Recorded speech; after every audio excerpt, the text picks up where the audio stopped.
तर एक मोठी अपडेट आहे, मराठी भाषेसाठी ठाकरे बंधू एकत्र येणार। मराठी माणसासाठी हे पहिलं पाऊल आहे। मनसे नेते प्रकाश महाजनांनी ही प्रतिक्रिया दिली आहे। राज ठाकरे उद्धव ठाकरेंनी एकत्र येणं हे गरजेचं आहे असं देखील ते म्हणाले। महाराष्ट्राच्या मराठी हिताचा जरी मुद्दा असला तरी हे दोन नेते राजकीय नेते आहेत। प्रत्येक ठिकाणी राजकारण पाहू नका, मला वाटतं आपण मराठी भाषेवरच्या विषयावर बोलू। नाही, पण राजकारण पाहायचं नाही म्हणजे राजकारणासाठीच मराठी माणूस एकत्र यावा असा मुद्दा महाराष्ट्राच्या मनात आहे। तुम्ही सुद्धा अनेकदा बोलून दाखवलेला आहे। मग आता ही सुरुवात झाली, त्याचा काय वाईट आहे याच्यात? ओके, शेवटी मराठी माणसाने जावं कुठं हा भाषेचा प्रश्न नाही। येत्या 10 वर्षात महाराष्ट्रामध्ये जी औद्योगिक प्रगती होईल, जी मुंबईचा विस्तार होईल, त्या विस्तारमध्ये कोण लोक येणार आहेत?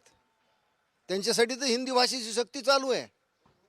आणि त्याला जर विरोध करायचा असेल, त्याला तो विरोध आपण नाही केला तर मराठी माणूस 100 वर्ष मागे ढकलला जाईल।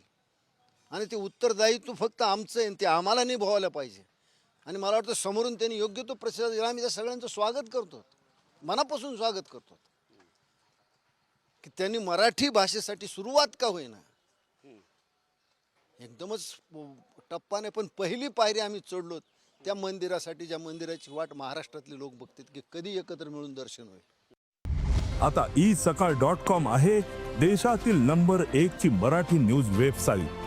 प्रत्येक अपडेटसाठी isakal.com ला नक्की भेट द्या।